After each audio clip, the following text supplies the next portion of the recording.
More than 600 prosecutors have completed their training as of their 2021 and 2022 entry. The Prospective Prosecutor Program is the internship program of the National Prosecutor's Office.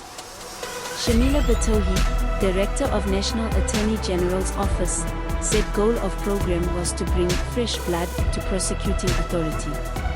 Read their stories here. Cheswin Karl King is the first in his family to graduate and become a lawyer. The 31-year-old was among more than 600 of the National Prosecution Agency's 2021 and 2022 Prospective Prosecutor Program candidates who completed their training. Speaking to News 24 at the NPA event in Pretoria on Thursday, King said he was proud to have completed the internship program. King, from Alexandria, a small rural town in the Eastern Cape, said that when he wrote his articles he realized that civil litigation was not for him. It was something I could do very well, but it didn't satisfy me. It kept me up at night, and when I went to write this exam there was fierce competition, lawyers with many years of experience, who also needed to write the exam. But I knew this was for me, he said. Now all he wants to do is serve the country. READNPA boss Shamila Batohi blasts criminals, host 650 law graduates. Shelorid Cannon, 39, said she was afraid of the long exam queues and wondered if she could make it. But she passed the exams and finally the interviews. Cannon was a police officer before joining the program. His two uncles, who have since retired, were also police officers.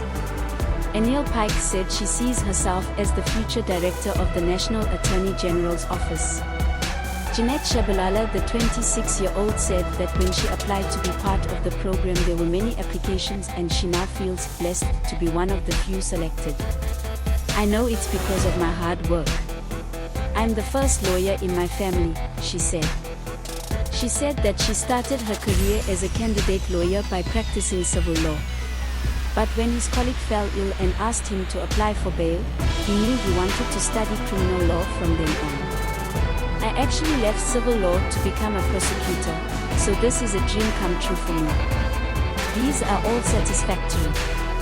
Shamila Batohi, Director of National Attorney General's Office, said goal of program is to bring fresh blood to NPA. They go through a very intense training program that includes a lot of theory.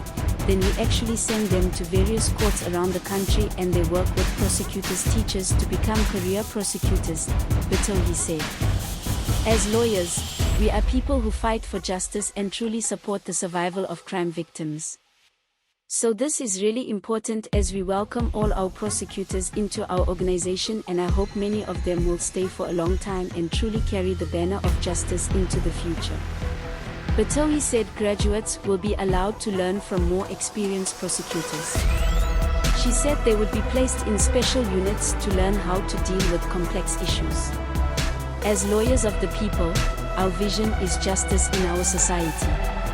We are not doing our job because we want convictions at all costs. That's not what we do. We want justice at any cost.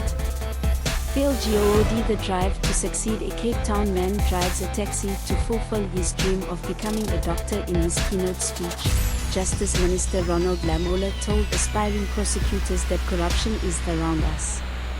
We need ethical South Africans to change the course of our nation. Like all viruses, corruption doesn't come like a thief in the night. At first, it starts with small cases like speeding tickets. Instead of bringing them before a magistrate, you're offered a little something to gobble up. It eventually turns into something big, like not for a rape case because you want the survivor and the alleged perpetrator to discuss it with their family. Just to make it clear that the alleged perpetrator's family has given you a special gift. So it's clear you're sitting with a double-edged sword in your hands. If you swing it in the wrong direction, it erodes the rule of law and does irreparable damage to our societies. Lamola also said that they are there to serve, not for money. I hope you are not tempted by the temptations of the private sector.